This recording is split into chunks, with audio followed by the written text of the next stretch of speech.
कि मुनि श्री वीर सागर जी का जन्म इस महाराष्ट्र की उपराजधानी नागपुर में ही हुआ है। मुनि जी की शिक्षा नागपुर में ही हुई है और आप सभी को एक जानकारी दे देता हूं कि मुनि श्री ने केमिकल इंजीनियरिंग और इसके अलावा भी कई डिग्रियां प्राप्त की, एमबीए किया और अनेक डिग्रियां प्राप्त की।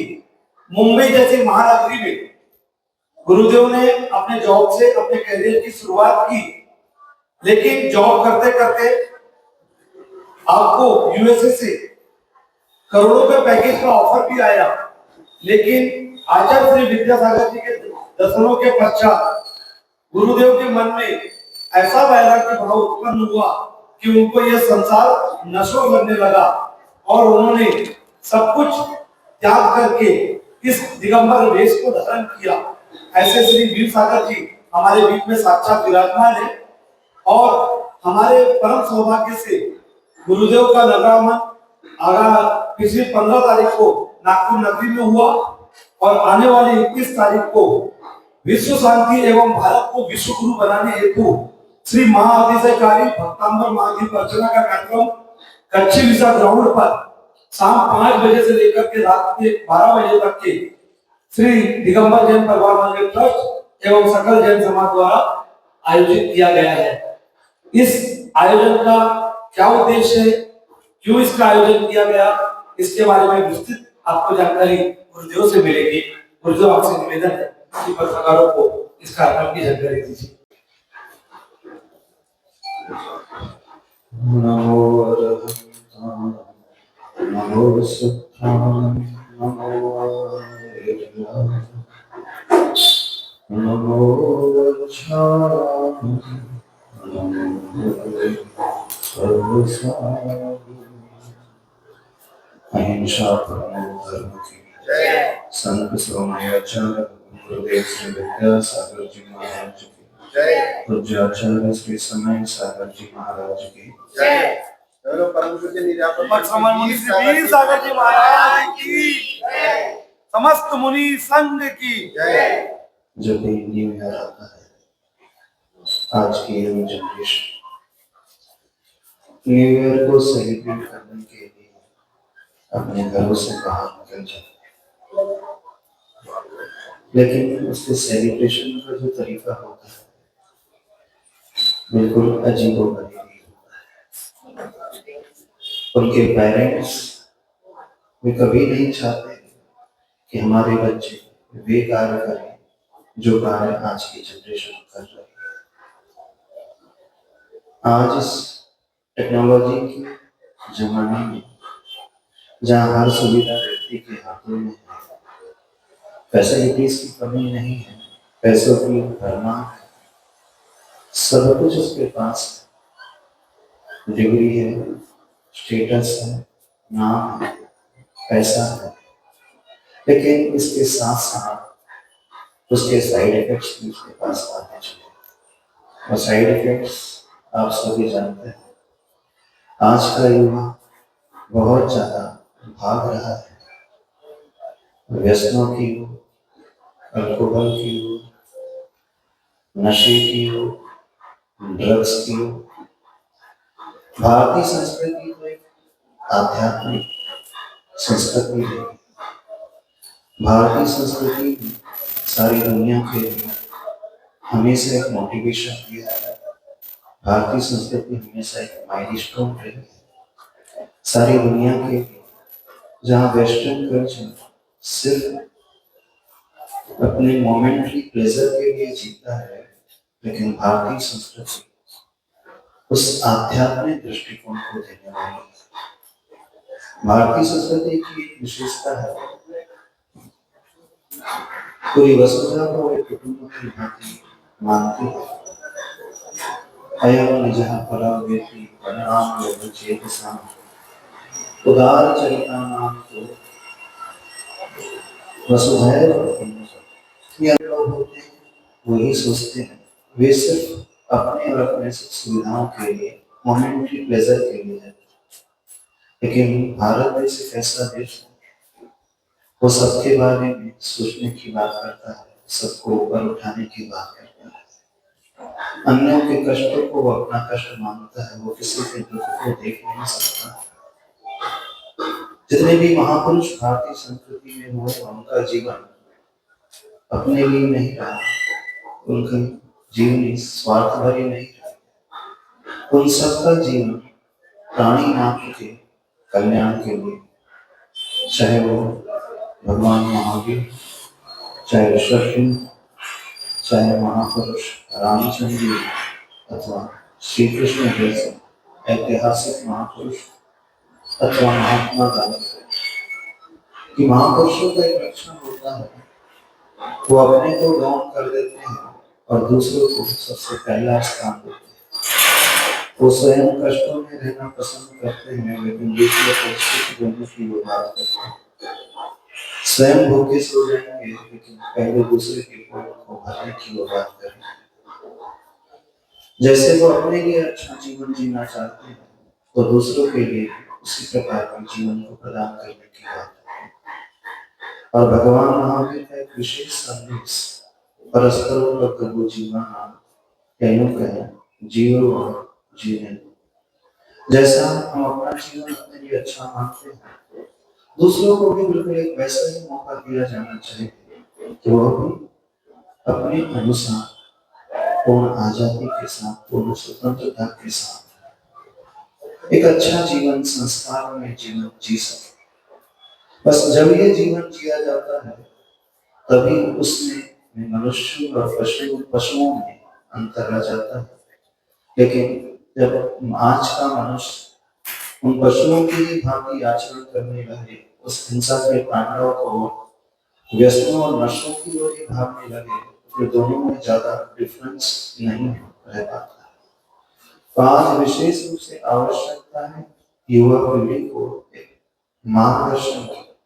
ठीक है, आपका जीवन है, आपकी लाइफ है, लेकिन आप यह भी सोचें कि आपके पेरेंट्स ने आपको क्या दिया, आपके समाज ने, आपकी संस्कृति ने आपको क्या सिखाया है, और बदले में आप अपने पेरेंट्स, अपने कुल, अपनी संस्कृति, अपने समाज को, और सबसे बड़ी बात इस राष्ट्र को, विश्व को क्या देगा। तो जब व्यक्ति अपने से ऊपर उठकर के दूसरों के बारे में सोचने वाला हो जाता है, तो वहीं से धर्म की शुरुआत होती है। और धर्म को आगे ले जाने का श्रेय वृद्धों में कम होता है, युवाओं के ऊपर, उनके कंधों पर ज्यादा होता है। यदि हम इस राष्ट्र को एक अच्छा विकसित राष्ट्र बनाना चाहते हैं, एक ऐसा राष्ट्र जहां ना केवल फैसिलिटीज हो, पैसा हो, बल्कि हैप्पीनेस इंडेक्स भी हो, आंतरिक सुख शांति भी हो, तो वह सही राष्ट्र, एक विकसित राष्ट्र और समृद्ध राष्ट्र माना जाता है। लेकिन जहां सिर्फ व्यक्ति अपने मोमेंटरी प्लेजर के लिए जीता है, तो ऐसा कल्चर तो वेस्टर्न कल्चर रहा है। उनकी नीति है खाओ पियो ऐश करो, लेकिन उसे ही देखते हुए आज की यंग जनरेशन भी उसी ओर आगे बढ़ते चलता है। दूसरों को क्या कहें, आप में से बहुत सारे लोग, लगभग सभी लोग यहाँ, आपका क्या थॉट प्रोसेस? सिर्फ अपने लिए जीते हो, फैमिली के अलावा अपने समाज के साथ साथ अपने राष्ट्र, तो वही है आपका ही माइंडसेट ऐसा है ना। मंडे टू फ्राइडे सैटरडे तक वर्क करो और वीकेंड में जाकर के ऐशो आराम करो। जब ये माइंडसेट बन जाता है, तो वह सिर्फ ऐसे दिनों की तलाश करता है, ऐसे मौकों की तलाश करता है कि जहां मैं उस दिन में जाकर के सब कुछ कर सकूं। और जब न्यू ईयर आने को होता है, तो जो यंग जनरेशन जो पार्टी करती है, उसमें क्या होता है? आप लोग भी पार्टी करते हैं, 31 को तो करते हो, क्या करते बताइए, हम आपसे पूछते हैं, क्योंकि आप लोगों के हाथ में कलम है, आप बहुत सारे लोगों को प्रभावित भी कर सकते हैं। पर एक बात याद रखें, यदि हम दूसरों को प्रभावित करना चाहते हैं, हमारे गुरु महाराज हमेशा कहते थे, सर्वप्रथम हमारा आचरण अच्छा होना बहुत आवश्यक है। यदि आपका ही आचरण अच्छा नहीं, व्यवस्थित नहीं होगा, और आपने कलम से कुछ भी अच्छी मोटिवेशनल कोट्स लिखते जाओ, स्टोरीज लिखते जाओ, संस्कारों की बात करते चले जाओगे, उसका प्रभाव कुछ पड़ने वाला नहीं। तो आप लोग क्या करते हैं बताओ, न्यू ईयर में क्या करोगे? किसी पब में जाओगे, क्लब में जाओगे, हाँ, डांस बार में जाओगे, ड्रग्स, अल्कोहल, बियर, ब्रांडी, क्या लोगे? बी वेरी फ्रैंक, डरना नहीं है, घबराना नहीं। हाँ, क्यों बताओ, क्या करते हो? गुरुद्वारा में इसके बाद फिर 12 बजे रात को क्या करोगे? कौन सी बोतल खोलोगे? विस्की की, रम की? सीधा आ रहा हूँ। बताइए, सीधे बताओ क्या करते हो? पार्टी करने जाते हो? पार्टी करते हो? पार्टी करने के लिए निषेध नहीं किया जाता, पर पार्टी में किया क्या था? लास्ट ईयर हमारा चतुर्मास पुणे में था, उसके पहले हम दिल्ली में चतुर्मास करके रहे, वहां हमने सब कल्चर देखा। पूरी यंग जनरेशन जो है सैटरडे संडे जाती है, लेट नाइट पार्टीज करती है, और हर एक के हाथ में पैक होता है, सिगरेट होती है, किसी को कुछ नहीं पता वो क्या कर रहे हैं किसके लिए। और यहाँ तक कि बॉयज और गर्ल्स सब एक जैसे होते हैं, क्या वो खा रहे हैं, क्या वो पी रहे हैं, क्या वो पहन रहे हैं। यदि उनके पेरेंट्स अपने बच्चों को इस हालत में देख ले तो वो शॉक कर लेंगे। राधा, आप भी यदि अपने बच्चों को इस हालत में देख लोगे तो आप भी शॉक रह जाओगे, क्योंकि हर एक पेरेंट्स के सपने होते हैं, माता पिता का सपना होता है कि मेरा बच्चा एक अच्छी लाइन पे चले, संस्कारवान रहे, वो नशे आदि से वो दूर रहे, शराब आदि से दूर रहे, और विशेषकर वो ड्रग्स से दूर रहे।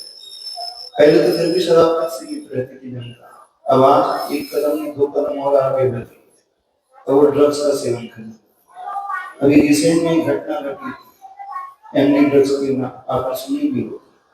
हाँ, वो ड्रग्स का वो ऐसा सेवन करती है किसी कुछ पता नहीं है, एवरी 6 आवर में उसे एक पुड़िया चाहिए, और वो ना मिले, उसकी किडनी में प्रॉब्लम है, उसके माइंड में प्रॉब्लम है, हार्ट में प्रॉब्लम है, लंग्स में प्रॉब्लम है, वो मछली की भांति तड़पने लगता है, और 3-3 हजार रुपए की छोटी सी पुड़िया आती है, दिन में उसे 12,000 रुपए खर्च करना पड़ता है। जब वह नहीं क्षमता होती है तो चोरी करने लगता है, गलत काम करने लगता है। आज की पीढ़ी, बड़ी दूर की बात नहीं कर रहे हैं, 9th-10th क्लास के बच्चे, 11th-12th के बच्चे भी इसकी गिरफ्त में फंसते चले जा रहे हैं। तो यदि हम चाहते हैं कि समाज का अच्छे से उद्धार हो, राष्ट्र का उद्धार हो, बाहर से नहीं अंतरंग से सुख शांति और समृद्धि बने रहे, ये तब संभव होगा जब आज की पीढ़ी नशे से थोड़ा सा दूर होना शुरू करेगी। चाहते हैं एक अच्छा हैप्पीनेस इंडेक्स देखना चाहते हैं, हम उस धर्म के प्रभाव को देखना चाहते हैं, हम एक अच्छा जीवन देखना चाहते हैं, एक अच्छा सभ्य नागरिक देखना चाहते हैं, एक सच्ची संतान देखना चाहते हैं, एक अच्छा परिवार देखना चाहते हैं, ये तब पॉसिबल होगा जब यह आने वाली पीढ़ी सुरक्षित और संस्कारित बने रहे। तो इसी बात को ध्यान में रखते हुए, क्योंकि यह दिन आ रहा है, यदि उन्हें कोई अच्छा प्लेटफॉर्म नहीं दिया जाएगा तो भटक जाएगा युवा पीढ़ी के लिए। तो 31 दिसंबर को एक ऐसा प्रोग्राम रखा है जहां जैन धर्म में जो प्रथम तीर्थंकर ऋषभ देव हुए, उन ऋषभ देव की बहुत अच्छे से आरती, भक्ति और भक्तामर स्तोत्र के माध्यम से, जिसमें 48 काव्य हैं, और एक ऐसा स्तोत्र है जिसकी रचना हजारों वर्ष पूर्व युग श्रेष्ठ आचार्य प्रवर सिंह मानतुंग स्वामी जी ने की थी। उनके बारे में कथा आती है कि राजा भोज के समय उन्हें 48 तालों में कैद करके बंद कर दिया गया था। जब ऐसे उन्होंने ऋषभदेव भगवान की भक्ति की तो स्वतः ही वो कैद से अपने आप मुक्त हो गए थे। तो बंधनों से मुक्ति के लिए अतिशयकारी रिद्धि मंत्रों से सहित, सिद्धि मंत्रों से सहित एक भक्तामर स्तोत्र है। ये एक ऐसा स्तोत्र है, प्रभु की ऐसी स्तुति है कि व्यक्ति को जो भी परेशानी है, मान लीजिए कोई से रोग की शारीरिक परेशानी है तो रोग की बाधा से उससे मुक्ति मिल जाती है, पारिवारिक परेशानी है उससे मुक्ति मिल जाती है। और सबसे बड़ी बात, आज जो टेंशन और डिप्रेशन की ओर आज की दुनिया जो पहुंचते चले जा रही है, तो कैसे वो टेंशन और डिप्रेशन से ऊपर उठना सीखे, वो कैसे मोटिवेट बने रहे, कैसे वो पॉजिटिव वाइब्रेशन से घिरे रहे। तो पॉजिटिव वाइब्रेशन को पाने के लिए, उस पॉजिटिव शुद्ध ऊर्जा को पाने के लिए संध्या काल में 5 बजे से रात के 12 यानी जब लीवर नहीं आता है तो सारे युवा वर्ग 1000 मान लो करते होते, जैसे यज्ञ किया जाता है, यज्ञ वेदी बनाई जाती है, वहां हवन किया जाता है, ऐसे ही लगभग 1000 से अधिक फैमिली एक साथ सामूहिक रूप में बैठ करके उन प्रभु की स्तुति करेंगे। और उद्देश्य आज की युवा पीढ़ी को सही मार्ग दिखाना, उस शांति को प्राप्त कराना और सारी दुनिया के लिए संदेश देना कि न्यू ईयर को सेलिब्रेट इस तरीके से भी किया जा सकता है।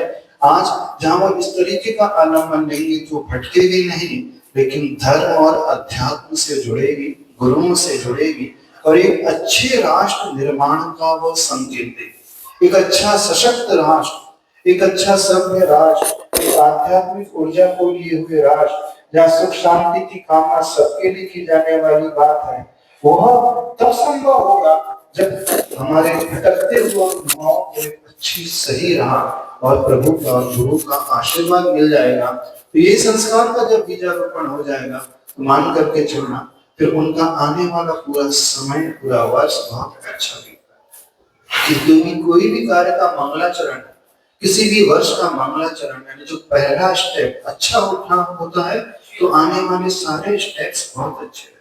एक एग्जाम्पल लेते हैं, जब हम किसी भी जर्नी को करना चाह रहे हैं, यात्रा को करना चाह रहे हैं, यदि हमारा पहला कदम सही दिशा में रहेगा तो आने वाले सारे कदम सही दिशा में रहेंगे। और यदि हमारा पहला कदम गलत दिशा में बढ़ गया तो आने वाले फॉलो करने वाले सारे कदम जो है गलत दिशा की ओर ही बढ़ते चले जाएंगे। इसलिए कहा जाता है कि पहले कदम का इम्पोर्टेंस, मंगलाचरण का इम्पोर्टेंस, वर्ष के शुरुआत के दिन का इम्पोर्टेंस सबसे ज्यादा महत्वपूर्ण होता है। यदि इस दिन को हमने बहुत अच्छे से धर्म में, अध्यात्म को लिए हुए, सुख शांति को लिए हुए, नशे से दूर रखते हुए और एक सबके कल्याण की भावना को रखते हुए, सबके लिए शांति की भावना को रखते हुए करेंगे तो बहुत उसका प्रभाव पड़ेगा। आज हम देखते हैं चारों ओर विश्व में हर जगह हिंसा का ही माहौल है, हर जगह युद्ध का माहौल है। जहां देखो वहां युद्ध चल रहा है, चाहे रशिया यूक्रेन की बात करें, इजराइल लेबनान की, हमास की बात करें, फिलिस्तीन की बात करें, छोटे छोटे चाहे बांग्लादेश की बात कर ले, कहीं भी उठा करके देख ले, बाहर से कुछ और है लेकिन अंदर से हर व्यक्ति प्रताड़ित हो रहा है, हर व्यक्ति बड़ा परेशान है। वो अपने ही घर में, अपने ही राष्ट्र में, अपने ही देश में सुरक्षित नहीं है। उनके साथ इस प्रकार का व्यवहार किया जा रहा है, अपने देश को छोड़ने के लिए, घर को छोड़ने के लिए मजबूर किया जा रहा है, जबरदस्ती उन पर कुछ लादा जा रहा है। तो ऐसे समय जब चारों तरफ माहौल, वातावरण इस प्रकार का है, यानी जहाँ अशांति में वातावरण है, क्रूर वातावरण है, हिंसक वातावरण है, तो ऐसे समय बहुत ज्यादा आवश्यकता हो जाती है सामूहिक रूप से हम प्रार्थना करें। क्योंकि विश्वास माने सामूहिक प्रार्थना का प्रभाव बहुत अधिक होता है, उसका इम्पैक्ट अधिक नहीं होता है।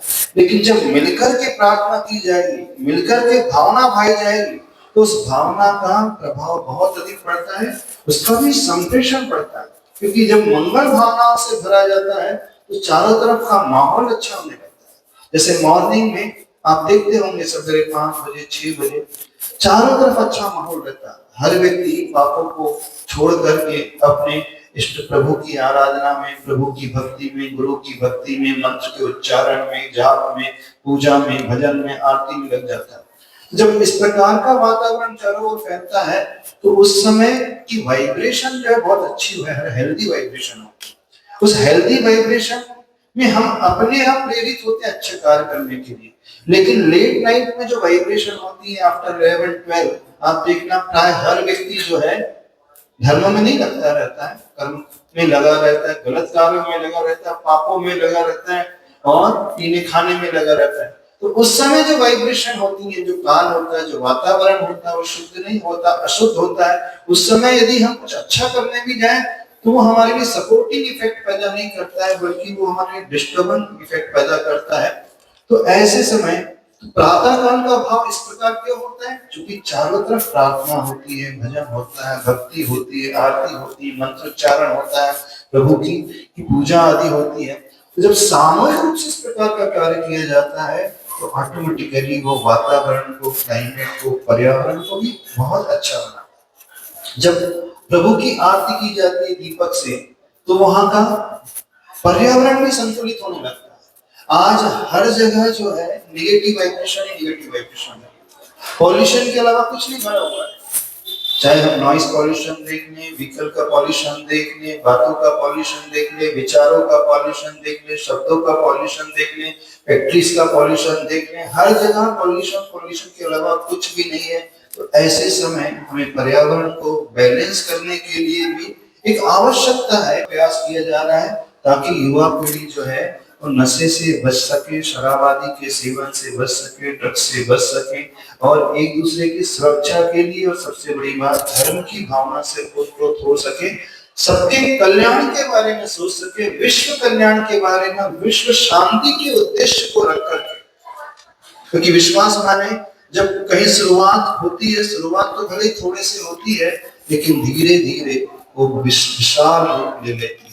जैसे जहाँ नदी का उद्गम स्थान होता है तो नदी जहाँ निकलती है बहुत पतली धारा होती है। आपने देखा होगा गंगा नदी अथवा नर्मदा नदी अमरकंटक में देखना, जब वहां निकलती है तो बहुत पतली धारा, और वही नर्मदा नदी जब बहते बहते बहते भरूच पहुंचती गुजरात में, अरब सागर में मिलती है तो वहां उसका तट बहुत विशाल समुद्र की भांति होता है। तो इनिशियल जो होती है पोजीशन वो बहुत छोटी होती है, लेकिन उसमें जब लोग मिलते चले जाते हैं तो वह एक कारवां का रूप ले लेती है, विशाल रूप ले लेती है। तो हमारा भाव है, सबका भाव है कि सभी लोग मिलकर के इस प्रकार का कार्य करें कि इस 31 को गलत आदतों से युवा पीढ़ी को बचाए, सही मार्ग की ओर उन्हें प्रेरित करें, अपनी अपनी आस्था के अनुसार, अपने अपने धर्म गुरुओं के अनुसार अपने अपने इष्ट प्रभु की आराधना करें, कुछ संगीतमय करें। क्योंकि देखो कुछ ना कुछ आलम्बन लेना बहुत आवश्यक है। या तो वो डिस्को में जाकर के, पब में जाकर के आलम्बन लेगा, अथवा आप संगीत में भक्ति करें, वो भी आलम्बन है। वहां भी म्यूजिक है, यहाँ भी म्यूजिक है, और वहां की म्यूजिक गिराने वाली है और यहाँ की म्यूजिक उठाने वाली। हमारे गुरुदेव आचार्य प्रभु श्री विद्यासागर जी ने बहुत अच्छा दोहा लिखा है, प्रभात में भी लाली होती, संध्या में भी लाली है, एक उठाती एक जगाती एक सुलाती, कितने अंतर वाली। समझ में? जब मॉर्निंग होता है उस समय भी लालिमा होती है, और जब सूर्यास्त होने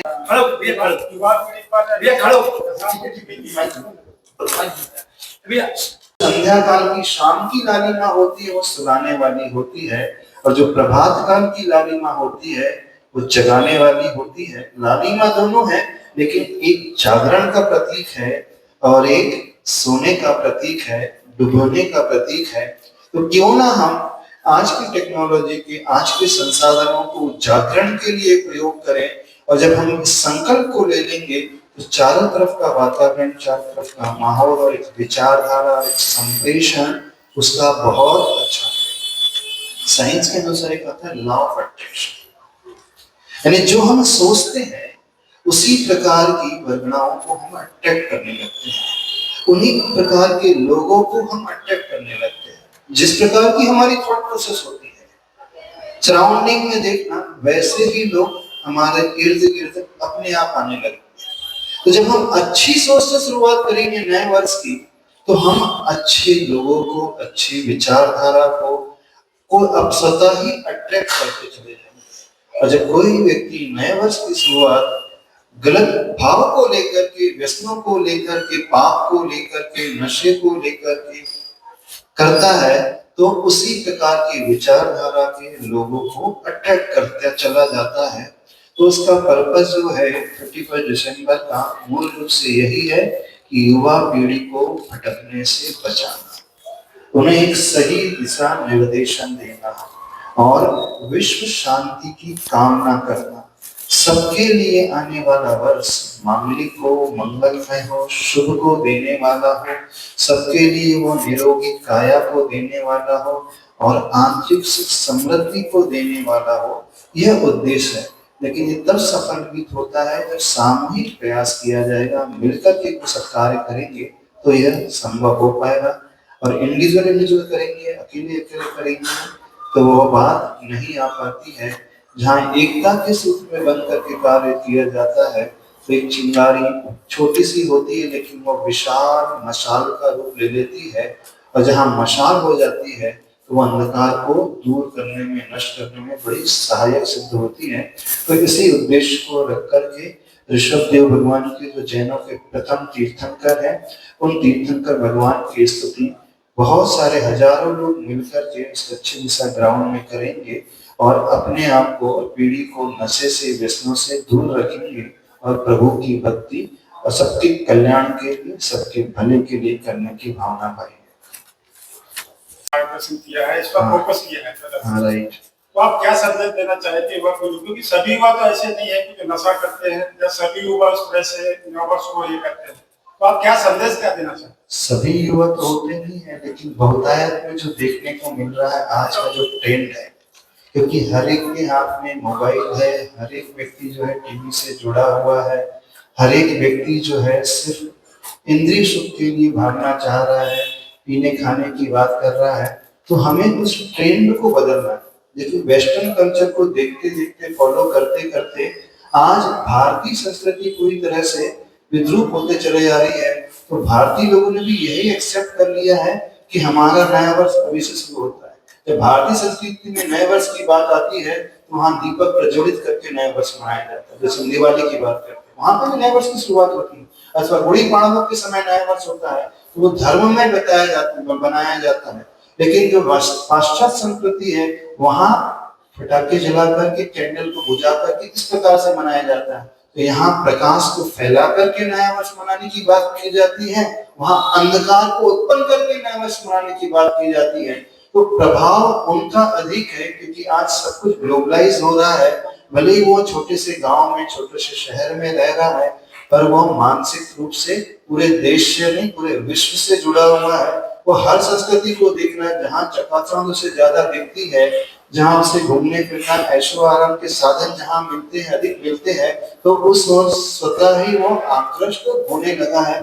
तो धीरे धीरे आज आप देखिए, भारत देश में कई राज्य ऐसे हैं जो नशे की गिरफ्त में बहुत अधिक आते चले जा रहे हैं, और 11-12 के बच्चे भी इससे बच नहीं पा रहे हैं। तो यदि अभी हम उन्हें नहीं संभालेंगे तो स्थिति और भविष्य में भयावह हो जाएगी। ये आवश्यक होता है धर्म गुरुओं का, समाज के प्रमुख लोगों का, कि हम आगे मिलकर के कदम बढ़ाएं ताकि सबको एक प्रेरणा मिले। इस उद्देश्य को ध्यान में रखें।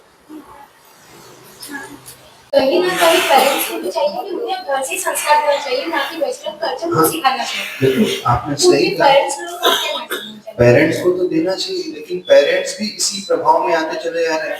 और ऐसा क्यों हो रहा है? क्योंकि पेरेंट्स भी आज धर्म से, धर्म शास्त्रों से, धर्म गुरुओं से विमुख होते चले जा रहे हैं। आज हर व्यक्ति अपने गांव को छोड़ करके मेट्रो सिटीज में जाने की बात कर रहा है, क्योंकि गांवों में उसे रोजगार के साधन नहीं मिल पा रहे, उसकी जीवन शैली अच्छी नहीं हो पा रही है, मेडिकल फैसिलिटीज उसे गांव में नहीं मिल पाती है, एजुकेशन प्रॉपर अच्छी तरीके से नहीं मिल पाती है। तो उनकी भी एक प्रकार से मजबूरी है कि अपने बच्चों को अच्छी एजुकेशन देना है, अच्छी मेडिकल फैसिलिटीज देना है, जहाँ रोजगार के साधन है, व्यापार भी उस में है। लेकिन जब हम कुछ पाने की बात करते हैं तो उसके साथ साथ हमें साइड इफेक्ट्स भी मिलते ही हैं। जब हम खेती की बात करते हैं तो खरपतवार अपने आप उगी जाती है। जब हम दिन की बात करते हैं तो दिन के साथ रात अलग लगी ही रहती है। जब हम इनकम की बात करते हैं तो इनकम के साथ इनकम टैक्स आता ही है। जो भी कोई भी अच्छा कार्य किया जाएगा तो साथ साथ साइड इफेक्ट तो उसके मिलेंगे। तो अच्छे कार्य का निषेध नहीं है, लेकिन हम साइड इफेक्ट से अपने आप को कैसे बचा करके रखें, ये उद्देश्य है। और ये तभी संभव होगा जब आप अपनी संस्कृति से, धर्म गुरुओं से, उनकी बातों से, उनके प्रवचनों से जुड़े रह पाओगे। क्योंकि जब हम सुख शांति की बात करते हैं तो सुख शांति वस्तुओं से नहीं, पैसे से नहीं मिलती है। पैसों से आपको सुविधाएं मिल सकती है, लेकिन जब मेंटल पीस की, मानसिक शांति की बात करते हैं तो वो मानसिक शांति हमें अपने सही स्वच्छ विचारधारा से मिल सकती है, जो हमारे शास्त्रों में गुरुओं ने बताई है उससे। और जब तक वो नहीं होगा तो हम बाहर से कुछ भी, कितना भी जुटा लें, कितना भी प्राप्त कर लें, हम अंदर से हमेशा दुखी रहेंगे। आज से 40 साल पहले लोगों के पास फैसिलिटीज नहीं थी, मोबाइल नहीं था, लोगों के पास जाने के ज्यादा साधन नहीं थे, व्हीकल नहीं हुआ करती थी, छोटे सी जगह में रहता था, आय के साधन कम होते थे। लेकिन पहले आप देखो, आपके दादा के जमाने में बड़े सुकून भरी जीवन जीते थे। आज सब कुछ है, कमी कुछ भी नहीं है बाहर से, लेकिन आज का व्यक्ति उतना ही दुखी और उतना ही मानसिक रूप से परेशान। वैष्णव धर्म में बड़ी अच्छी कथा आती है भस्मासुर की, ये आपने सुनी हो, सब सुनी हुई ना। भस्मासुर ने भगवान की भक्ति की और तपस्या करके भक्ति करके प्रभु को प्रसन्न कर लिया, और प्रभु भी खुश हो गए, शिव जी खुश हो गए। शिव जी ने कह दिया मैं तुम्हारी भक्ति से प्रसन्न हूं, जो मांगना मांग लो। तो उसने भी क्या मांगा, मैं जिसके सिर पे हाथ रख दूं तो भस्म। अब वो तो भोलेनाथ थे, उन्होंने तो दे दिया वरदान। अब भस्मासुर ने किसमें आजमाने की कोशिश की, मैं ट्राई करके देखता हूँ शिव जी भस्म होते हैं कि नहीं। तब वो उनके सिर पे हाथ रखने के लिए आगे बढ़ने लगा। अब शिव जी ने देखा ये क्या हो रहा, मेरा वरदान ही मुझ पर ही भारी पड़ रहा है, तो शिव जी आगे आगे, ऐसी कथा है ना, भस्मासुर पीछे पीछे। फिर वो ब्रह्मा जी की शरण में पहुंचते हैं, फिर वो विष्णु जी की शरण में पहुंचते हैं, फिर बाद में विष्णु जी उन्हें बचाते हैं, एक नारी का रूप लेकर के नृत्य करते हैं, उस पर वो मोहित हो जाता है। फिर वो नारी अपने सिर पे रखती है तो भस्मासुर अपने सिर पे हाथ रख करके स्वयं को भस्म कर लेता है। तो ये एग्जाम्पल हम इसलिए बताना चाहते हैं, आज का इन्वेंशन विज्ञान का, आज की सुविधाएं, आज की पैसे की फैसिलिटीज आज के ही व्यक्ति को भस्म करने के लिए साबित हो रही है। आज का इन्वेंशन और आज का सब कुछ आपको ही नष्ट करने के लिए, मानसिक रूप से अशांत करने के लिए साबित हो रहा है कि पहले सुविधाएं कम हुआ करती थी, लेकिन व्यक्ति मानसिक रूप से बड़ा पीसफुल रहता था। पहले के जमाने में टेंशन डिप्रेशन की बातें ज्यादा होती नहीं थी। आज जितना वो पढ़ा लिखा हो रहा है, जितना उसके पास पैसा आ रहा है, उतने ही वो शारीरिक रूप से तो हो ही रहा है, लेकिन मानसिक रूप से अस्वस्थ अधिक हो रहा है। रिसर्च ये कहते हैं आज हर इंडियन में से एवरी थर्ड इंडियन मानसिक रूप से टेंशन डिप्रेशन में फंसता चले जा रहा है। स्ट्रेस लेवल, उसका एंजाइटी लेवल बहुत बढ़ते चला जा रहा है, जबकि होना ये चाहिए था। पैसा बढ़ रहा है, सुविधाएं बढ़ रही हैं, फैसिलिटीज आ रही हैं, जो चाहता है वो उसे मिल रहा है, उतना ही उसे सुखी होना चाहिए, लेकिन हो रहा पूरा अपोजिट। इसका अर्थ क्या हुआ, हम जब सुख शांति की बात करते हैं तो सुख शांति जो है वस्तुओं में नहीं मिलती है, सुविधाओं से नहीं मिलती है, ये हमारी सही सोच से मिलती है, सही विचारधारा से मिलती है। हम बाहर कितना भी संग्रह कर ले, कितना भी जुटा ले, लेकिन अंदर से भी हम खोखले हैं, अंदर से हमने अपनी विचारधारा को नहीं संभाला, तो वो ही संसाधन हमारे लिए स्वयं के लिए घातक साबित होते चले जाएंगे, और यही होता चला जाता है। आज व्यक्ति सबसे ज्यादा परेशान है मानसिक रूप से, शारीरिक रूप से जितना बीमार आज हो रहा है, पहले कभी नहीं होता था। जितनी भयंकर बीमारियां आज पैदा होती चली रही, उतनी कभी नहीं होती थी पहले। तो इस विज्ञान के जो आविष्कार, उसके लिए सुख देने वाले साबित होने कि दुख देने वाले, तो रिजल्ट यही निकल करके आता है। उस भस्मासुर की भांति जो साधना उसने की थी, उसी साधना ने उसे नष्ट कर दिया। तो आज एक तनाव का भस्मासुर है, टेक्नोलॉजी का भस्मासुर है।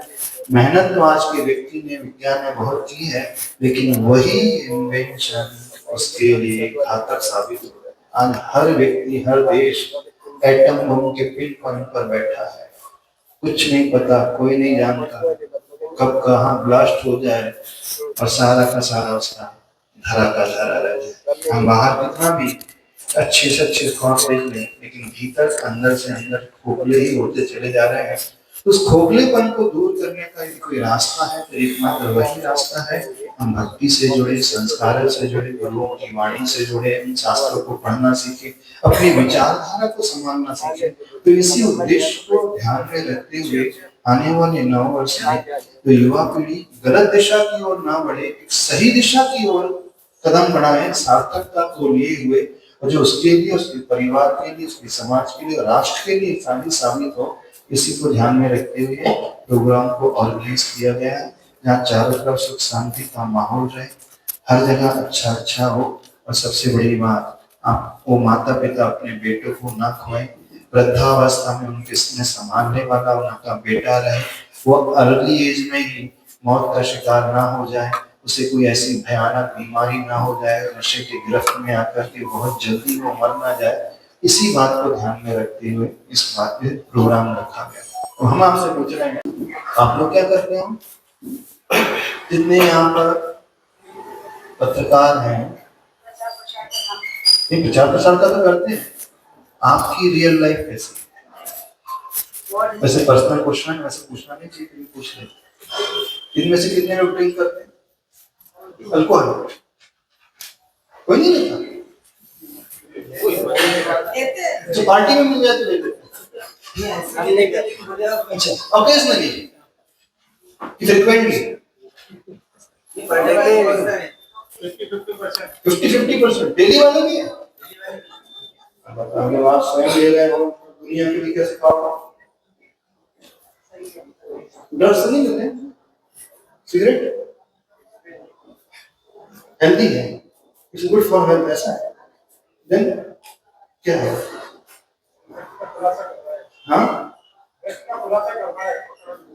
अच्छा, खुलासा कराने के लिए आप लोगों से कहना चाहते हैं क्योंकि दुनिया एक पत्रकार को भी एक अच्छी दृष्टि से देखता है, क्योंकि लेखनी बहुत बड़ा प्रभाव उत्पन्न कर सकती है, लेकिन वही लेखनी प्रभाव डाल सकती है जिसका लेखक स्वयं चरित्रवान होता है, जिसका आचरण स्वयं अच्छा होता है, जो जैसा कहता है वो पहले वैसा करता है, तो उसका प्रभाव अच्छा पड़ेगा।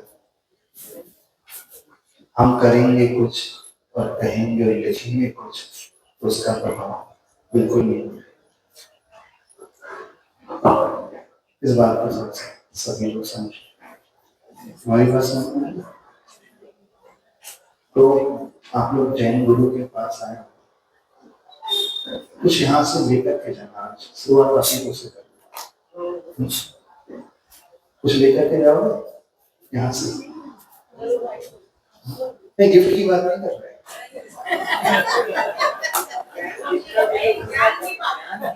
ज्ञान की भी बात है, आचरण की बात है, चरित्र की बात है, संस्कार की बात है, अपने परिवार के लिए, अपने बच्चों के लिए, अपनी आने वाली पीढ़ी के लिए, समाज के लिए, स्वस्थ तन के लिए, स्वस्थ वतन के लिए, स्वस्थ चेतन के लिए और स्वस्थ मन के लिए कर सकते हैं।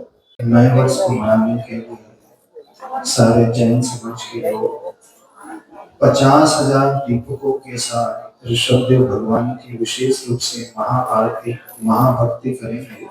रिद्धि सिद्धि मंत्रों के साथ प्रभु की रचना, एक पॉजिटिव वाइब्रेशन को पाने के लिए, विश्व में सुख शांति और समृद्धि के लिए, सारे विश्व को एक आध्यात्मिकता की पहचान में लाने के लिए और चारों तरफ जो हिंसा का माहौल है उसे शांत करने के लिए और युवा पीढ़ी को नशे से बचाने के लिए, शराब आदि के सेवन से बचाने के लिए भक्ति मार्ग में जोड़ने का ये उद्देश्य। 31 दिसंबर को हजारों परिवार एक साथ बैठकर के एक मंडली में 48 दीपकों के साथ प्रभु की आरती करेंगे, ताकि चारों तरफ एक अच्छा वातावरण, पॉजिटिव वाइब्रेशन को लिए हुए हो और आने वाला वर्ष मांगलिक हो, समृद्धि से लिए हुए, निरोगी काया को लिए हो, एक पर्यावरण में सुव्यवस्थित बैलेंस बन सके। इस उद्देश्य को लेकर के यह प्रोग्राम ऑर्गेनाइज किया जा रहा है। तो सभी लोगों को उत्साह से सहित होकर के इसमें पार्टिसिपेट करना है, ताकि हम अच्छी विचारधारा को लेकर के साथ में चल सके।